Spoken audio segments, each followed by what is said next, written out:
1971 সালে আমাদের মহান মুক্তিযোদ্ধারা যেই চেতনাকে লালন করে এই পতাকা নিয়ে এসেছিল, আমরা একই চেতনাকে লালন করে এখানে এসেছি। যাতে বাংলাদেশের রক্ষা হয় এই জন্যই মূলত আমরা বাংলাদেশের এই পতাকা প্লেকার্ড বা বাংলাদেশের এই পতাকাগুলো আমরা নিজেদের সাথে রাখছি। এক কথা, এটা বাংলাদেশকে রক্ষা করারই আন্দোলন। কোটা কাদের জন্য থাকা উচিত? পিছিয়ে পড়া জাতিদের জন্য থাকা উচিত। 24 সালে এসে কেউ তো পিছিয়ে পড়া জাতি আমি দেখতে পাচ্ছি না। কোটা বিরোধী আন্দোলন করছেন মাথায় এবং হাতে পতাকা নিয়ে, এর কারণটা কি? আসলে আমরা দেশাত্মবোধ বা দেশকে ভালোবাসার জায়গা থেকে পতাকা নিছি। আর তারপর যেটা বৈষম্য আমাদের প্রতি হচ্ছে, আমরা আশা করছিলাম যে বাংলাদেশ প্রধানমন্ত্রী শেখ হাসিনা উনি কখনোই আমাদের সাথে অবিচার করবেন না বা আমাদের একটা অন্তত আশ্বাস দিবে যে এই বিষয়টা নিয়ে আমরা আগাচ্ছি বা খুব তাড়াতাড়ি এটা নিয়ে কাজ করব, কিন্তু উনি এরকম কোনোটা কিছুই করেননি। তো এই জায়গাতে আমরা খুবই হতাশ। আমাদের 1971 সালে মহান মুক্তিযুদ্ধ হয়েছিল কিসের জন্য? আমাদের সমতা রক্ষার জন্য। আমরা দেখেছি স্বাধীনতা পূর্ব বাংলাদেশে কি হয়েছে, পাকিস্তানিরা বৈষম্য করেছে। 2018 সালে যে আন্দোলন হয়েছিল সেখানে কিন্তু বলা হয়নি যে কোটা উঠিয়ে দেওয়া হোক, বলা হয়েছে কোটা সংস্কার করা হোক। সংবিধান অনুযায়ী শুধুমাত্র যারা পিছিয়ে পড়া জনগোষ্ঠী, আমাদের উপজাতি এবং যারা প্রতিবন্ধী, তারা কোটার সঠিক প্রাপ্য, তাদেরকে আমরা কোটা দেওয়া যেতে পারে, তাদেরকে এগিয়ে আনার জন্য 1971 সালে মুক্তিযুদ্ধ হয়েছিল এই পতাকা নিয়ে। পতাকা যে চেতনাকে লালন করে, আমরা একই চেতনাকে লালন করে এখানে এসেছি যে সমতার জন্য।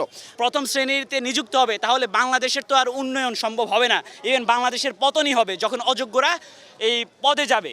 এর জন্য যাতে বাংলাদেশের রক্ষা হয় এই জন্যই মূলত আমরা বাংলাদেশের এই পতাকা প্লেকার্ড বা বাংলাদেশের এই পতাকাগুলো আমরা নিজেদের সাথে রাখছি।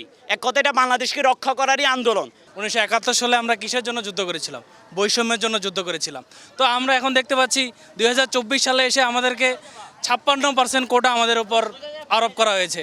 এখন একটা স্টুডেন্ট যদি, একজন কোটাধারী স্টুডেন্ট যেই মার্ক পেয়ে চান্স পায় বা কোনো একটা চাকরিতে চাকরি পায়, আমরা কি সেই পরিমাণ না, তার কাছাকাছি থেকে অনেক বেশি মার্ক পেয়েও আমরা কিন্তু চাকরিতে যোগদান করতে পারি না। আর 2024 সালে এসে কোটা কাদের জন্য থাকা উচিত? পিছিয়ে পড়া জাতিদের জন্য থাকা উচিত। 24 সালে এসে কেউ তো পিছিয়ে পড়া জাতি আমি দেখতে পাচ্ছি না। আমার আশেপাশে অনেকেই কোটাধারী আছে, তাদেরকে তো আমি কোনোভাবেই বলতে পারি না যে তারা পিছিয়ে পড়া। তাদেরকে আমি জিজ্ঞেসও করেছি, তোমরা কি পিছিয়ে পড়া? বলছে না। তো তারা যখন বলে যে না আমরা পিছিয়ে পড়া না, তো সরকার থেকে একটা হাইকোর্ট থেকে একটা দিয়ে দিল যে না 56 কোটা আবার বহাল থাকবে। তো যারা চাইলো না বা কিসের ভিত্তিতে এই জিনিসটা আমাদের উপর আবার প্রভাব চাপিয়ে দেওয়া হলো, এই জিনিসটা তো আমরা বুঝতে পারিনি। আমরা এই পতাকা পেয়েছি হচ্ছে বৈষম্যের বিরুদ্ধে।